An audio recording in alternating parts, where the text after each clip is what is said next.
നമസ്കാരം.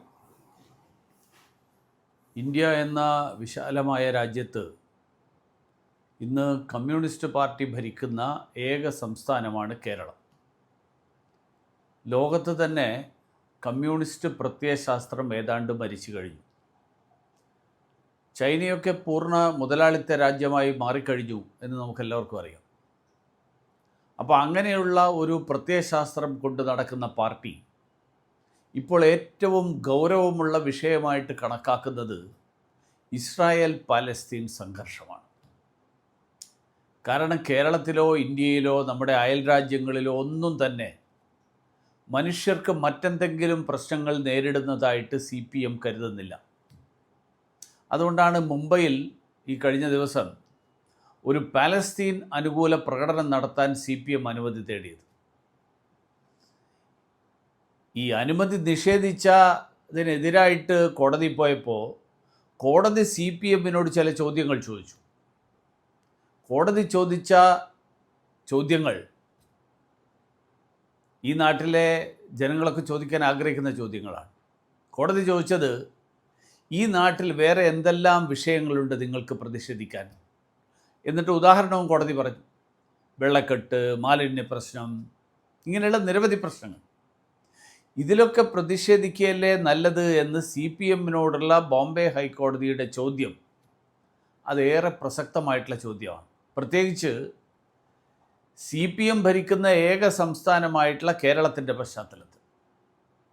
നിങ്ങൾക്ക് ഓരോരുത്തർക്കും അറിയാം, ഈ മഴക്കാലത്ത് നമ്മളെല്ലാവരും അനുഭവിക്കുന്ന ദുരിതം. ഒരു മഴയിൽ മുങ്ങുന്ന നാടും നഗരവും, തല്ലിപ്പൊളി റോഡുകൾ, മാലിന്യവും തെരുവുനായും, ഇടിഞ്ഞു വീഴുന്ന കെട്ടിടങ്ങൾ, ഷോക്കടിക്കുന്ന വൈദ്യുതി ലൈനുകൾ, ഇതൊക്കെയാണ് കേരളത്തിൻ്റെ ഇന്നത്തെ ചിത്രം. മനുഷ്യന് ഒരു തരത്തിലും ജീവിക്കാൻ പറ്റാത്ത തരത്തിൽ കേരളത്തെ ആക്കി ആളുകൾ 9 വർഷമായിട്ട് ഭരിച്ചുകൊണ്ടിരിക്കുക.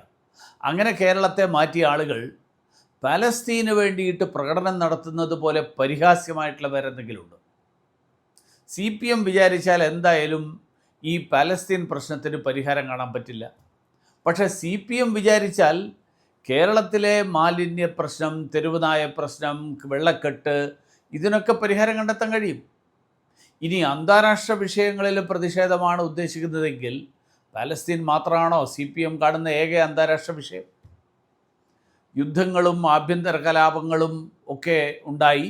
അതിൻ്റെ ഫലമായിട്ട് ലോകത്തുണ്ടായിരിക്കുന്ന ഏറ്റവും വലിയ പ്രതിസന്ധി, അങ്ങനെ ഒരു പ്രതിസന്ധിയല്ല പാലസ്തീൻ.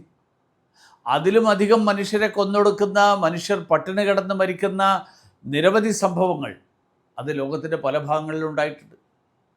ലോകത്ത് അതിഗുരുതരമായിട്ടുള്ള ഭക്ഷ്യക്ഷാമം അനുഭവിക്കുന്ന രാജ്യമാണ് ആഫ്രിക്കയിലെ സുഡാൻ. 2.5 കോടി ആളുകൾ ഭക്ഷണം കിട്ടാതെ മരണത്തിൻ്റെ വക്കിൽ നിൽക്കുകയാണെന്നാണ് പറയുന്നത്. 2021 സുഡാനിൽ ഞാൻ സന്ദർശനം നടത്തിയിരുന്നു.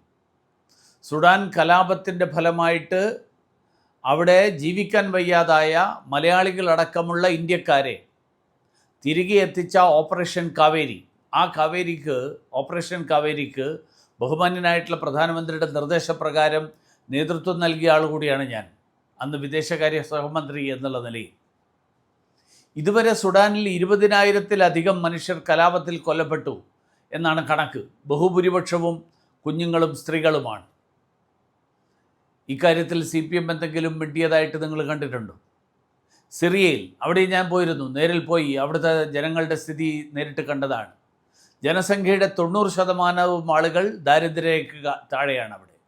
കോങ്കോ, അഫ്ഗാനിസ്ഥാൻ, ഇങ്ങനെ പല രാജ്യങ്ങളിലും കോടിക്കണക്കിന് ജനങ്ങൾ ദുരിതമനുഭവിക്കുന്നു. പലയിടത്തും വംശഹത്യ തന്നെയാണ് നടക്കുന്നത്. നമ്മുടെ തൊട്ടടുത്ത ബംഗ്ലാദേശ്, ആ ബംഗ്ലാദേശിൽ ഹിന്ദുക്കളുടെ വംശഹത്യ നടന്നു. ഇപ്പോഴും ഹിന്ദു ന്യൂനപക്ഷങ്ങൾ പീഡിപ്പിക്കപ്പെടുന്നു.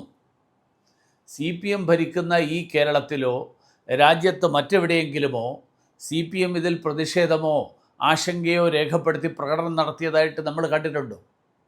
ഹിന്ദു ന്യൂനപക്ഷങ്ങളോ യസീദികളോ ഒന്നും പീഡിപ്പിക്കപ്പെട്ടാൽ അത് പീഡനമല്ല.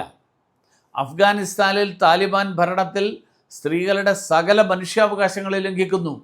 പെൺകുട്ടികൾക്ക് വിദ്യാഭ്യാസത്തിനുള്ള അവസരമടക്കം നിഷേധിക്കുകയാണ്. CPM പോട്ടെ, ജനാധിപത്യ മഹിളാ അസോസിയേഷൻ പോലും മിണ്ടുന്നില്ലല്ലോ.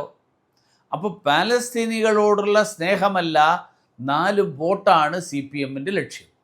ഇതിനാണ് അവസരവാദം, കാപട്യം എന്നൊക്കെ പറയുന്നത്.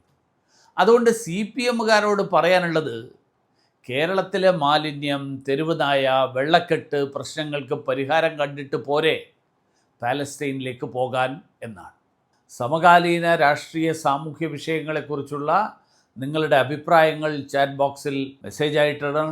ഈ വീഡിയോ ഷെയർ ചെയ്യുക, ലൈക്ക് ചെയ്യുക, ചാനൽ സബ്സ്ക്രൈബ് ചെയ്യാനും മറക്കാതിരിക്കുക എന്നുകൂടി ഞാൻ ഓർമ്മിപ്പിക്കുന്നു.